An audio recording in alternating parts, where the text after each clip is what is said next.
Salut à tous et bienvenue dans cette nouvelle exploration.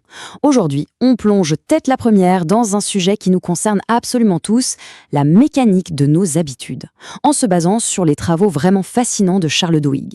Vous savez, on a souvent l'impression de contrôler nos vies. On se lève le matin, on prend des décisions qui nous semblent mûrement réfléchies, mais en réalité, pas du tout. Une part gigantesque de nos actions quotidiennes repose sur des automatismes totalement silencieux, des choses qui opèrent complètement à notre insu. L'idée de notre décryptage aujourd'hui, c'est de prendre le temps d'aller fouiller sous le capot. Parce que, en comprenant comment notre cerveau fonctionne réellement, on se rend compte qu'un tout petit changement de routine peut littéralement transformer une vie entière, ou même, comme on va le voir, bouleverser la culture d'une multinationale pesant des milliards. Du coup, ça nous amène d'emblée à une question qui donne un peu le vertige. Est-ce qu'on est réellement maître de nos choix? Ou est-ce que nos décisions de tous les jours, c'est juste un pilote automatique qui tourne en arrière-plan? Comprendre ça, c'est pas juste pour briller en société. C'est véritablement la clé pour n'importe quelle transformation profonde, que ce soit pour vous, pour votre carrière ou même à l'échelle d'une société entière. Pour reprendre le contrôle, il faut d'abord allumer la lumière sur ce qui se passe dans l'ombre. Voici notre plan de route pour aujourd'hui. On va décortiquer la boucle de l'habitude, la naissance du désir, la règle d'or pour changer, les habitudes clés, les habitudes sociales pour finir sur une vraie réflexion autour du libre arbitre. Allez, on est parti.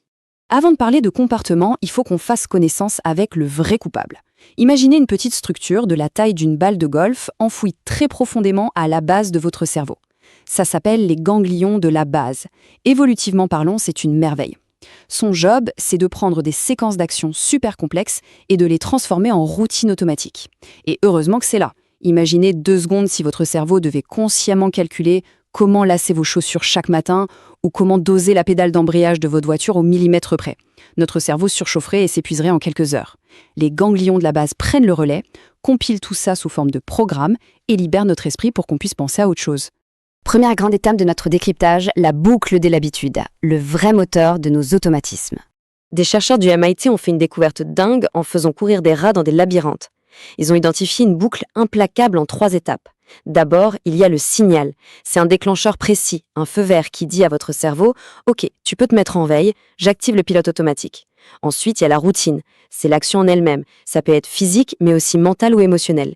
Et enfin, le plus important, la récompense. C'est elle qui valide la boucle et qui dit au cerveau que ce programme précis mérite d'être sauvegardé pour la prochaine fois. Ce que l'expérience a montré, et c'est fascinant, c'est qu'une fois l'habitude bien ancrée, pendant la phase de la routine, l'activité du cerveau chute drastiquement. Vous ne réfléchissez plus du tout. Pour vous montrer à quel point c'est puissant, prenez l'histoire tragique mais incroyable d'Eugene Pauly. Suite à une grave infection virale, cet homme a vu sa mémoire à court terme totalement détruite. Impossible pour lui de se rappeler une conversation qui avait eu lieu 1 minute avant, ou même de dessiner le plan de sa propre maison. Et pourtant, chaque matin, Eugene se levait, allait dans la cuisine, se faisait cuire du bacon et des œufs, puis sortait faire une balade dans son quartier sans jamais se perdre. Comment c'est biologiquement possible? Eh bien, l'infection n'avait pas touché ses ganglions de la base. Ça prouve de manière irréfutable que la mémoire de nos habitudes et notre mémoire consciente sont 2 systèmes complètement séparés. Le programme s'exécute tout seul, même quand la conscience n'est plus là. Ce qui nous amène directement à notre deuxième point, essentiel pour comprendre comment se forment ces boucles, la naissance du désir. Faisons un petit bond dans le temps. Au début du XXe siècle, personne ou presque ne se brosse les dents. C'est juste pas une habitude. Un publicitaire de génie, Claude Hopkins, est engagé pour vendre le dentifrice Pepsodent. Il va créer une boucle parfaite de toutes pièces. Son signal, ce petit voile rugueux de plaques dentaires qu'on sent parfois en passant la langue sur ses dents. Sa récompense, un sourire de star. Mais en fait, la promesse des dents blanches, ça ne suffisait pas à créer une vraie habitude quotidienne. Le vrai coup de génie de Pepsodent, sans même qu'il s'en rende compte au début, c'était l'ajout d'acide citrique et d'huile de menthe dans la recette. Ça créait un petit picotement très frais sur les gencives. Et c'est de ça que les gens sont devenus accros. Les consommateurs ont commencé à anticiper et à désirer cette sensation chimique, perçue comme la preuve physique que ça marche.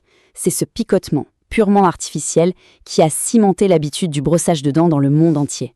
Un autre cas d'école assez fou, c'est l'invention du Febreze. Au lancement, ce produit était un miracle chimique capable de détruire n'importe quelle mauvaise odeur. Et pourtant, ça a fait un flop total. Pourquoi? Parce que les gens qui vivent dans des maisons qui sentent mauvais s'habituent neurologiquement aux mauvaises odeurs. Du coup, ils n'avaient aucun signal pour déclencher l'utilisation du spray. Face à ce désastre, l'entreprise a complètement changé son fusil d'épaule. Ils ont rajouté un parfum très agréable au produit et l'ont vendu non plus comme un destructeur d'odeur, mais comme la touche finale après avoir fait le ménage. Une sorte de petite célébration. La récompense était plus un truc abstrait, comme l'absence d'odeur, c'était le parfum de la propreté. Sans ce désir clair de récompense, l'habitude ne prenait pas. Et la science nous explique exactement pourquoi ce désir est si puissant. Prenez Julio, un singe utilisé pour des recherches en neurologie. Au début, quand Julio tirait un levier et recevait du jus de fruits sur la langue, son cerveau libérait un énorme pic de dopamine, l'hormone du plaisir, au moment précis où il goûtait le jus. Mais une fois l'habitude bien installée au fil des jours, les chercheurs ont vu un truc hallucinant. Le pic de dopamine se déclenchait plus tôt. Il apparaissait dès qu'une forme géométrique apparaissait sur l'écran de Julio, bien avant qu'il ne reçoive le jus. Le cerveau anticipe la récompense. C'est cette anticipation qui crée cette sensation de désir incontrôlable. Pensez-y la prochaine fois que votre téléphone vibre ou s'allume.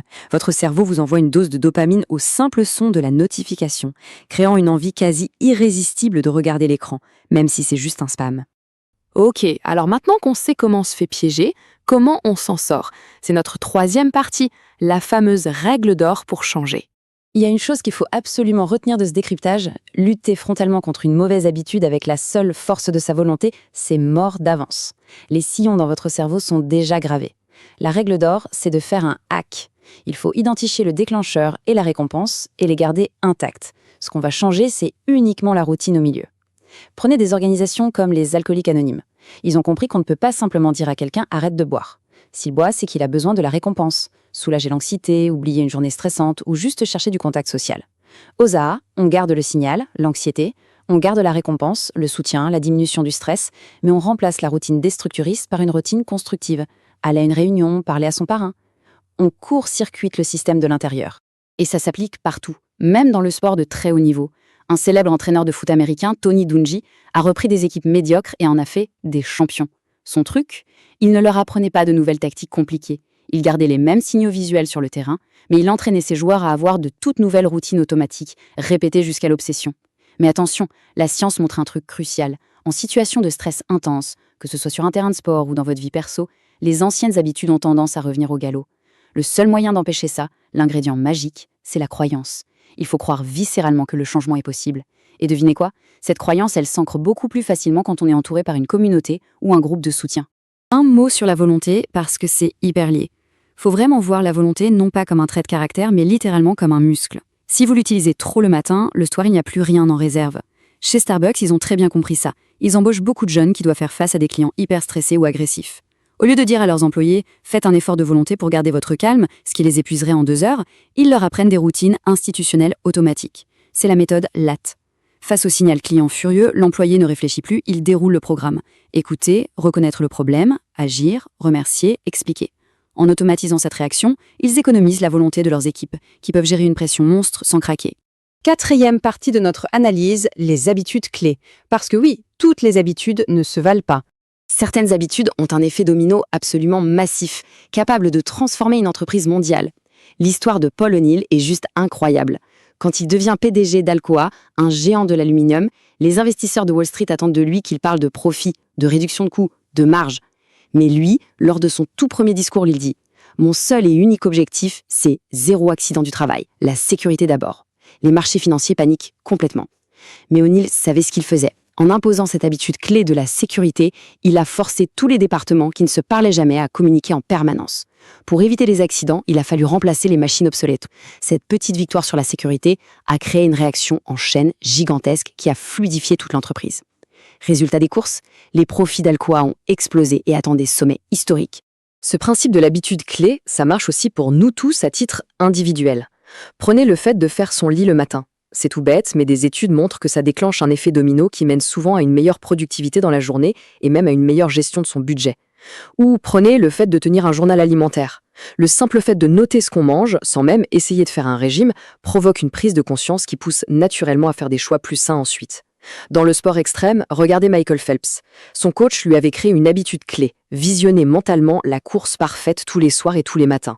Quand, en pleine finale olympique, ses lunettes de natation se sont remplies d'eau, le rendant complètement aveugle, il n'a pas paniqué une seconde. Son cerveau a juste lancé la cassette vidéo mentale. Il savait exactement combien de coups de bras lui restaient avant le mur. Il a non seulement gagné la médaille d'or, mais battu un record du monde, les yeux fermés.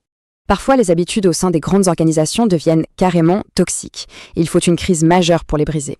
Pensez à ces hôpitaux où une hiérarchie tellement écrasante fait que les infirmières n'osent plus contredire les chirurgiens, menant à des erreurs médicales fatales. Ou l'incendie de la station de métro King's Cross à Londres, où les employés voyaient le feu, mais ne faisaient rien car l'habitude bureaucratique disait que ce n'était pas dans les attributions de leur département. Mais d'autres entreprises maîtrisent nos habitudes d'une façon presque effrayante. Le géant américain de la distribution Target a développé des algorithmes pour analyser nos achats de tous les jours. Ils ont compris que nos habitudes d'achat sont hyper vulnérables lors de grands changements de vie, comme une grossesse. En analysant l'achat de produits complètement basiques, genre des lotions sans parfum ou du coton, Target arrivait à prédire qu'une femme était enceinte avant même qu'elle ne l'ait annoncé à sa famille. Ils glissaient alors subtilement des bons de réduction pour des couches, au milieu de bons pour du vin ou des tondeuses à gazon, pour ne pas avoir l'air de l'espionner. Et ça marche à tous les coups. On change de dimension pour notre 5e partie, l'architecture des mouvements sociaux. Comment des habitudes à l'échelle d'une société font l'histoire. L'exemple ultime de ça, c'est le boycott des bus de Montgomery. Historiquement parlant, Rosa Parks n'était pas la première à refuser de céder sa place. Alors pourquoi son geste à elle a déclenché une révolution des droits civiques? C'est une question d'architecture sociale. Rosa Parks avait un réseau incroyablement diversifié. Elle était respectée dans de multiples groupes sociaux qui ne se fréquentaient pas normalement. Quand elle a été arrêtée, ce sont ses liens forts, ses amis proches, qui ont déclenché le boycott par pure loyauté. L'étincelle était lancée.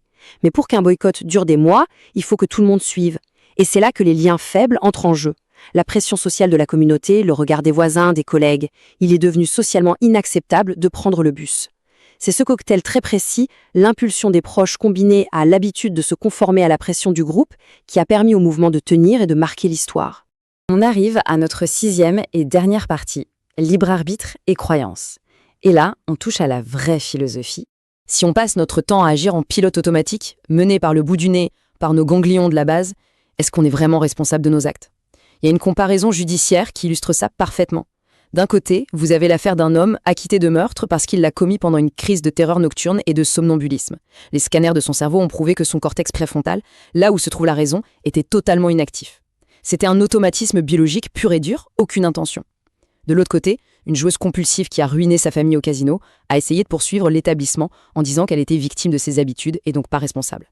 La justice l'a condamnée. Pourquoi? Parce qu'elle était consciente de son habitude. En dehors du casino, elle avait tout à fait la capacité rationnelle de s'auto-exclure ou de chercher de l'aide. Aux yeux de la science et de la loi, dès l'instant où l'on a conscience de notre boucle d'habitude, on en devient responsable. Et au fond, c'est un message extrêmement libérateur. Les neurosciences nous disent que ces autoroutes neurologiques dans nos cerveaux, on ne peut pas les effacer à la gomme. Mais à partir du moment où on observe nos propres vies, où on fait l'effort d'identifier ce fameux signal et cette véritable récompense cachée qui nous fait agir, on récupère le volant. On a ce pouvoir, et donc la responsabilité, de creuser de nouveaux sillons, des chemins plus sains, plus constructifs, et de choisir les automatismes qui vont littéralement dessiner notre avenir. Alors voilà, après cette longue plongée sous le capot de la machine humaine, on vous laisse sur cette réflexion. Regardez vos journées. Parmi tous ces petits programmes qui tournent en tâche de fond depuis des années, quelle est l'habitude silencieuse que vous allez consciemment choisir de hacker dès demain matin? La mécanique est maintenant entre vos mains. Merci beaucoup de nous avoir suivis pour ce décryptage approfondi. On se retrouve très vite pour une nouvelle exploration.